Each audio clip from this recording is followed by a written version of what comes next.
देखो 3 तरीके से हम लोग जावा में कमेंट दे सकते हैं, ठीक है, या 3 तरीके की कमेंट दे सकते हैं। कमेंट देने का मतलब क्या है कि आपने एक कोड लिखा, उसके अंदर थोड़ा सा उसको एक्सप्लेन करने के लिए उसमें कुछ ऐड ऑन करा, इसे कमेंट्स बोलते हैं, ठीक। पहला कमेंट जो तुम दे सकते हो वो दे सकते हो single line comment. Single line comment का मतलब क्या, हमें एक लाइन के अंदर कमेंट देना था, ठीक है, तो सिंगल लाइन कमेंट कहलाएगी। और देने का तरीका क्या है, कोई भी कोड है उसके आगे 2 स्लैश लगा दो और फिर जो भी कमेंट लिखनी लिख दो, एक लाइन में होनी चाहिए, ठीक।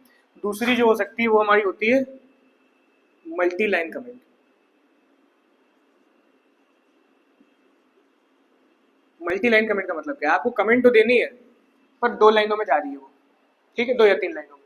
फिर क्या करें, इस तरीके से अब नहीं जाएगी, ये एक ही लाइन का है, दूसरी लाइन में जा रहा है तो नहीं लगाओगे, क्या लगाओगे, मल्टी लाइन में लगाओगे। कैसे लगती है, स्लैश लगाया, स्टार लगाया, जो कमेंट लिखी एक लाइन की तो नहीं होगी, ज्यादा की होगी, सही है। और जब एंड करा तो फिर स्लैश लगा के स्टार लगा दिया, बस फिर स्टार लगा के स्लैश लगा दिया।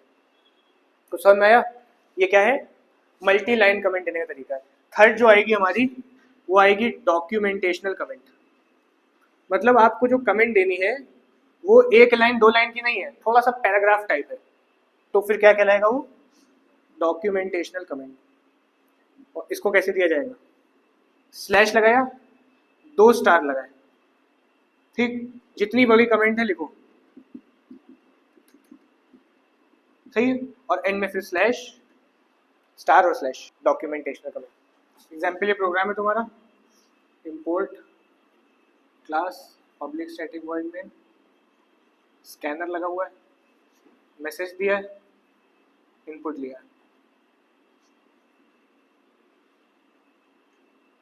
सही है। यहाँ पे कमेंट देनी, टेकिंग इनपुट, एक लाइन की कमेंट देनी है, 2 स्लैश लगाए, ठीक है, एसओपी के आगे लगाए, टेकिंग इनपुट। कमेंट देने का तरीका, किसी प्रोग्राम में 1-2 अपने पेपर जब करना तो कोशिश करना 1 या 2 कमेंट जरूर डालो, ठीक, हर प्रोग्राम में, ठीक। और ये जो कमेंट डालोगे ये एग्जीक्यूट नहीं होगी, ऐसे तुम कुछ लिख दोगे अगर प्रोग्राम में टाइप करते समय तो वो सिंटेक्स एरर देने लगेगा कि आपने क्या लिख दिया।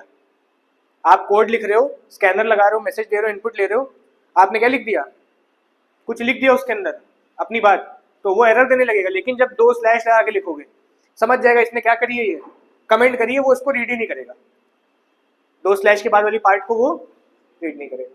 तो इसलिए प्रोग्राम आपका वैसे ही चलेगा, सिंटेक्स एरर नहीं आएगा, वो समझ जाएगा कमेंट है।